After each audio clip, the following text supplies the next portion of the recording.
पहला भाषण था पार्लियामेंट में। मैं कोई पार्टी वार्टी का आदमी नहीं, अपनी जगह है, लेकिन चीजों को एनालिसिस करना चाहिए। पहला पार्लियामेंट में भाषण था, लोगों को बहुत सारी चीजें समझ में आई नहीं आई मुझे नहीं समझ में आया, लेकिन मुझे तो एक ही बात अच्छी लगी। उन्होंने जब यह कहा कि भारत 700 साल की गुलामी की वजह से अपनी पहचान भूल गया है, तो इस देश में 30-35 करोड़ लोगों को इतनी जोर से गुस्सा आया कि दीवारों में सर मारने लगे वो अपना। ये कैसे हो सकता है? हम तो 250 साल अंग्रेजों के गुलाम थे। मुगल तो हमारे भाई थे, हमारे चचा जान थे, हमारे मामा थे, उनकी गुलामी थोड़ी नहीं थी कोई। ये तो उनको भी कह रहा है कि वो भी आए थे यहां पे। तो बड़ी प्रॉब्लम हुई लोगों को। बेचारों का दर्द खत्म होता कि पहली मन की बात आ गई।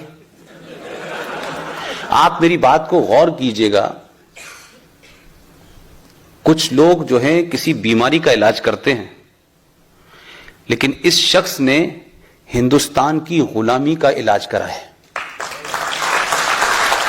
ये जो मानसिकता है आपकी डरने की, हम नहीं मारेंगे, हम पहले ये नहीं कहेंगे, वो हमें मार ही देगा तो फिर हम किस काबिल बचेंगे मारने के भाई।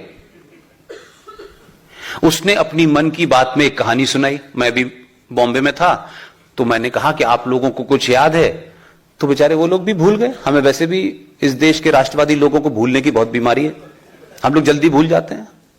उसने अपनी कहानी में बहुत शॉर्ट में समझा बोलना चाहता हूं, आप सबको पता होगा। पहली मन की बात में उसने इस देश के राष्ट्रवादियों को, जो 5000 साल की सत्ता के गवाह हैं, 5000 साल पुरानी संस्कृति के वाहक हैं, उनको मैसेज देने की कोशिश की उसने प्रधानमंत्री की कुर्सी में बैठ के। तब भी बहुत लोगों को समझ नहीं आया। तब उसने एक कहानी सुनाई थी शेर की। आप में से किसी को याद है? एक शेर की कहानी सुनाई थी कि एक शेर शेरनी जंगल में जा रहे थे। उनके 4 बच्चे थे। शेर शेरनी की प्रवृत्ति होती है कि जब वो सामने जानवर को देखते हैं तो वो शिकार करते हैं। तो भेड़ों का एक झुंड जा रहा था, शेर शेरनी ने उस पर हमला किया। हमला करते करते वो लोग आगे निकल गए। उनके 4 बच्चों में से 3 बच्चे तो बेचारे आगे चले गए शेर शेरनी के साथ में, एक बच्चा पीछे रह गया। जब वो पीछे रह गया तो भेड़ों के बीच में मिल गया।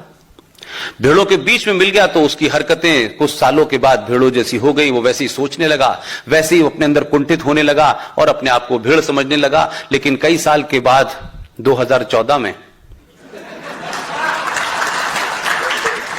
एक आज फिर लौटा शेर जंगल को। उसे नहीं मालूम था कि मैं तो गुजरात में टाइम बिजी कर रहा था, यहां तो मेरा एक बच्चे ही भूल गया कि उसे पता ही नहीं मैं क्या हूं। जब वो दिल्ली लौटा तो उसने कहा कि भाई ये देखो, ये कुछ हमारा बच्चा लग रहा है। ये तो 4 था। वो पहचान लिया उसने उस बच्चे को, और पहचानने के बाद अपनी बीवी से कहा उसने, शेरनी से, कि जाके तुम इसको एहसास कराओ कि तुम्हारा बच्चा है ये। वो उसके पास गई और कहने लगी कि तू मेरा बच्चा है। बोला मैं सेकुलर हूं, मैं तुम्हारा बच्चा नहीं, मैं सेकुलर हूं। उसने कहा नहीं बेटा, तू सेकुलर नहीं है, तू शेर है। वो नहीं माना। आखिर में जंगल में आप जानते हैं कि एक तालाब के पास, कुएं के पास वो गई और उसने अपना चेहरा और उससे कहा कि तू अपना चेहरा देख।